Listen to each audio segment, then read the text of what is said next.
Bonjour à toutes et à tous. Aujourd'hui, nous revenons sur ce sujet de la finance avec en particulier un focus aujourd'hui sur les revenus passifs. Revenus passifs qui est un thème très en vogue en ce moment. Et pour cela, j'accueille de nouveau Dominique So. Bonjour Dominique. Bonjour Jérôme et bonjour à tous.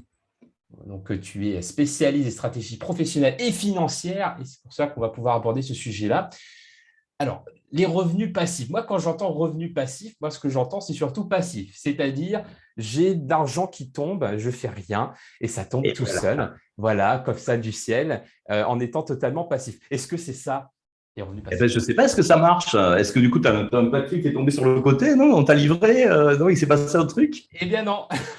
Eh ben non, c'est ça qui est bizarre. Alors, moi, évidemment, alors c'est le revenu passif, on en rêve tous. On rêve tous d'être rentier, de se lever le matin avec quelqu'un qui t'a glissé un billet sous la porte. Hein, ça nous fait tous rêver.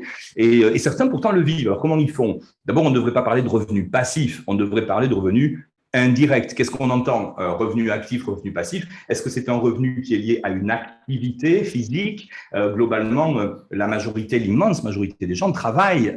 Ils vont tous les jours travailler et on leur donne un revenu en fonction de leur activité, du temps qu'ils passent au travail. Voilà, Ouais, c'est c'est là temps qu'on contre parle de argent, revenu. revenu actif, c'est ça? Ouais, voilà, c'est ça, c'est le revenu actif, c'est le revenu d'activité, et par opposition à des revenus passifs qui ne demandent pas que je sois présent physiquement au travail. Voilà, donc ça, c'est vraiment cette idée-là, parce que on n'a qu'un seul corps, on a deux bras, on a 24 heures, donc les revenus d'activité, Dieu merci, il n'y a pas que ça, parce que si j'ai que des revenus d'activité, je suis forcément plafonné, parce que je ne peux pas me démultiplier. Donc les revenus passifs, j'ai plutôt envie, moi, de parler de revenus indirects. Ce sont des revenus qui ne nécessitent pas que tu sois, toi, présent physiquement au travail. Donc ça nous intéresse parce que ça va déplafonner les possibilités. Et en même temps, ça va par contre demander à réfléchir avec la tête, à non plus travailler pour aller chercher un revenu direct, mais plutôt mettre en place quelque chose qui, avec ou sans moi, pourrait tourner. Est-ce que tu as des exemples justement de stratégies de revenus indirects qui sont accessibles à tout le monde en fait?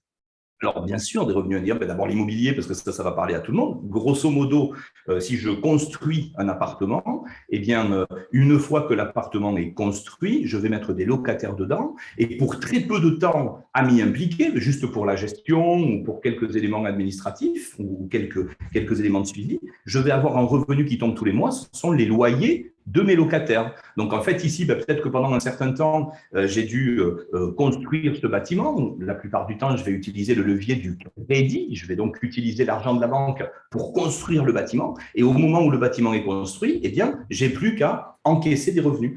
Donc voilà. Donc ça, ce sont des premières stratégies. Autre stratégie, c'est tout ce qui va être, par exemple, lié à des éléments d'abonnement, par exemple. Il y a des secteurs d'activité dans lesquels, en fait, les gens font le travail une fois et sont payés plusieurs fois. Tu regardes la dimension artistique, par exemple, un chanteur, il va chanter sa chanson, il va la mettre sur un disque ou sur un MP3, comme on dit aujourd'hui, et au final, plus de gens vont écouter le disque, plus il va pouvoir générer de droits d'auteur, mais par contre, il ne va pas être derrière le micro à chanter tout le temps. Donc ça, c'est des revenus passifs. Qu'est-ce que je peux faire qui reste? Et aujourd'hui, toi, tu as dit l'exemple vivant, avec tous les gens qui font de la formation en ligne, il y a une aspiration de vocation, parce que tout le monde a envie d'avoir son programme en ligne qui peut fonctionner même quand je dors, en fait. Les gens peuvent regarder mes vidéos même quand je suis en train de dormir. Ce que j'aime bien avec ce que tu dis, c'est que, en effet, là, dans ce cadre-là, on est sur des revenus indirects parce que c'est juste que ça demande beaucoup d'investissement temps initial pour créer cette solution qui va créer de la récurrence, en fait, hein, les loyers qui tombent tous les mois, les royalties qui tombent à chaque écoute en musique ou à chaque livre qui est vendu. Donc, pour avoir cette récurrence, ça demande quand même un travail initial fort. Donc, c'est pour ça que, pour moi, je ne suis pas à l'aise avec la notion de passif parce que c'est quand même très actif, sauf qu'au lieu de diluer l'activité dans le temps, c'est juste qu'il y a un investissement initial fort et qui, du coup, aussi ne garantit pas forcément de résultats aussi. C'est ça aussi la vérité sur les revenus indirects. Exactement, puis tu mets le doigt sur quelque chose d'important, c'est le concept de gratification immédiate.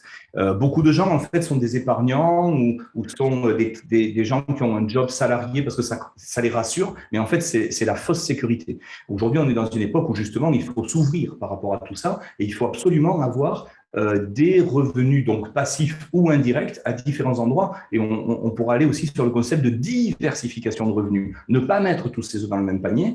Et donc, être aussi bien en capacité d'avoir des revenus, si on sait placer un petit peu d'argent, des revenus du patrimoine, ça c'est typiquement l'argent qui travaille pour moi, mais également de diversifier ses activités, des revenus du travail, ne pas dépendre d'un seul employeur, ne pas dépendre d'une source principale de revenus, parce que si j'ai un problème avec cette source de revenus, alors j'ai pas de plan B.